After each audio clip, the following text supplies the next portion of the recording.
ये भी कहा गया है कि पिछले 6 दिनों के अनशन के कारण प्रशांत किशोर जी की तबीयत बिगड़ती जा रही है। डॉक्टरों का ये मानना है कि अगर उनके ऊपर ध्यान नहीं दिया गया तो उनकी हालत बहुत जल्दी बिगड़ सकती है। उन्होंने कहा कि आपका ज्ञापन हमने देखा है, हम इस बात को लेकर बात करते हैं और आपको जल्दी से जल्दी इस पर बताया जाएगा। इसके पहले भी मुलाकात हुई थी लेकिन उसमें भी कुछ मिला नहीं। नतीजा ये हुआ कि प्रशांत जी को हंगर स्ट्राइक पे जाना पड़ा। पिछली बार की बात जब आप कर रहे हैं तो वो लगभग 9 दिन पहले की बात है।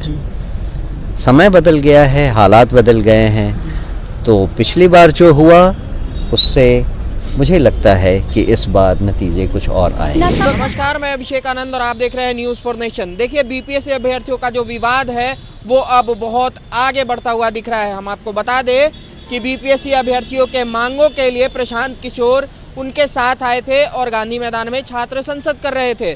ठीक चौथे दिन उनको पुलिस सुबह सुबह उठा के ले गई। उसके बाद पूरा विवाद खड़ा हो गया। हम आपको बता दें, पुलिस के उठाने के बावजूद प्रशांत किशोर ने अनशन खत्म नहीं किया था और अब अनशन पे रहने के वजह से उनकी तबीयत और बिगड़ते दिख रही है। देखिए, हम आपको बता दें कि प्रशांत किशोर की तबीयत और भी बिगड़ सकती है अगर वो अपना अनशन खत्म नहीं करते हैं। लेकिन प्रशांत किशोर ने क्लियरली कह दिया है कि जब तक छात्रों के मांगों को पूरा नहीं किया जाएगा तब तक वो अनशन नहीं तोड़ेंगे। तो हम आपको बता दें कि देखिए, इसी चीज़ पे बात करने के लिए जन स्वराज के अध्यक्ष मनोज भारती आज अपर मुख्य सचिव से मिलने आए हुए थे।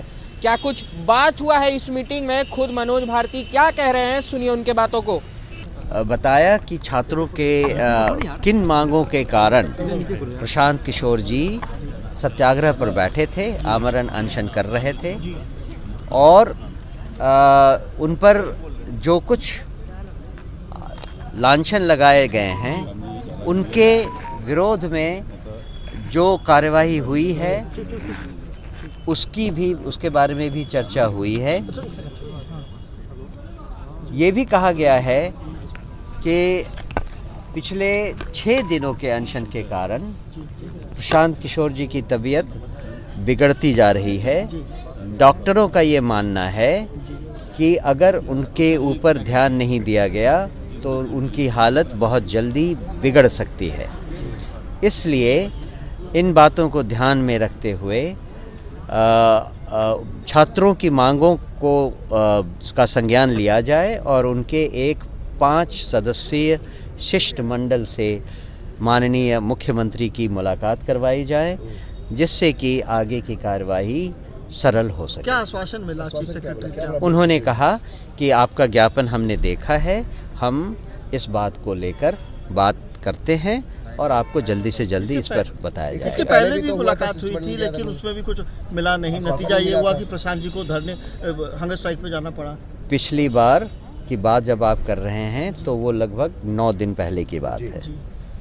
समय बदल गया है, हालात बदल गए हैं, तो पिछली बार जो हुआ उससे मुझे लगता है कि इस बार नतीजे कुछ और आएंगे। तब सरकार ने सरेंडर किया था और अगर अब भी सरकार सरेंडर नहीं करती है तो आगे क्या? तो आगे की राजनीतिक कार्रवाई की जाएगी, आगे क्या की रणनीति बनाई जाएगी।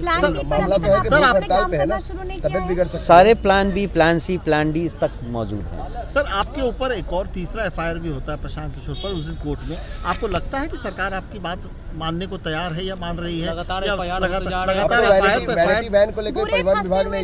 प्रशांत किशोर एफआईआर की जो सत्यता है वो आपको वहाँ के वीडियो क्लिपिंग से भी दिखाई दे जाएगी। आप देखेंगे कि प्रशांत किशोर जी ने वहाँ पर भीड़ से पुलिस को बचाने का काम किया था, न कि भीड़ को उकसाने का काम किया था। और इस बात को वहाँ जो उपस्थित पुलिस वाले थे उन्होंने भी एक्नॉलेज किया। उन्होंने एक्चुअली प्रशांत किशोर जी को धन्यवाद किया कि उन्होंने उनकी सहायता की भीड़ से बाहर निकलने की। तो जो एफआईआर है वो तो तथ्यहीन है और एक जांच होने पर उसका तथ्य सामने आ जाएगा। ये वैनिटी बैन को लेकर जो परिवहन विभाग ने नोटिस जारी किया वो क्या है? इसमें कि बहुत सारे कागजात को लेकर बहुत तरह के एलिगेशंस लगाए जा रहे हैं, लेकिन जो एलिगेशंस लगाए जा रहे हैं उसके बारे में हमें केवल इतना ही कहना है कि जो कार्य सत्याग्रह के तरीके से प्रशांत किशोर जी छात्रों के बीच रहकर खुले आसमान के नीचे कर रहे थे, वो कोई और करके दिखा दे और अपना जो राजनीतिक एडवांटेज लेना है वो ले सकें तो ले लें, लेकिन जो कुछ किया गया है सत्याग्रह के तौर पर आमरण अनशन के रूप में, उसमें कहीं किसी भी तरह की कमी आगे भी नहीं होगी। अच्छा, ये अच्छा, पटना री डीएम एग्जाम है, को लेकर भी कोई बातचीत हुई है? पटना डीएम है, री उन्होंने एग्ज़ाम तो एक उन 5 मांगों में से एक मांग थी जो ज्ञापन का हिस्सा है। अच्छा, ये पटना डीएम उन्होंने रिलीज भी जारी किया, उसमें कहा कि 25,000 रुपये फाइन देकर प्रशांत किशोर छूटे हैं, उन्होंने रिलीज जारी किया पटना डीएम। मुचलका होता है वो तो नॉर्मल ऑर्डर यही है कि उन्होंने किसी कंडीशन को मानने से इनकार कर दिया और माननीय कोर्ट को भी ये मानना पड़ा। क्या Prashant Kishore is still on hunger strike hospital? जी, he is still on hunger strike. Next उसका क्या होगा? उन्होंने कहा था कि मैं मीटिंग करूंगा और नेक्स्ट प्लेस डिसाइड होगा। When is that going to happen? It's going to happen very soon. You will come to hear of it very soon. When are you approaching High Court, as told by Mr. Giri yesterday? Yes, we are processing all the papers and it will be done very quick. तो आपने सुना कि किस तरह से मनोज भारती ने कहा कि जो जन स्वराज के सूत्रधार हैं प्रशांत किशोर, वो अपने मांगों को लेकर डटे हुए हैं, आईसीयू में भर्ती हैं, उसके बावजूद भी अनशन तोड़ने को तैयार नहीं है। तो फिर से एक बार मनोज भारती तमाम चीज़ों को लेके, जो विवाद है, छात्रों की मांग है, उसको लेके अपर मुख्य सचिव से मिलने आए हुए थे और उनकी मांगों को रखा गया है और मुख्य सचिव की तरफ से ये बात कही गई है कि इसके ऊपर जल्द से जल्द कार्रवाई की जाएगी और छात्र की जो मांग है उस पर विचार किया जाएगा। फिलहाल यही अपडेट हम लोग के सामने आ रही है, और भी कोई अपडेट आता है तो हम आपको ज़रूर बताएंगे। जुड़े रहिएगा न्यूज़ फॉर नेशन के साथ।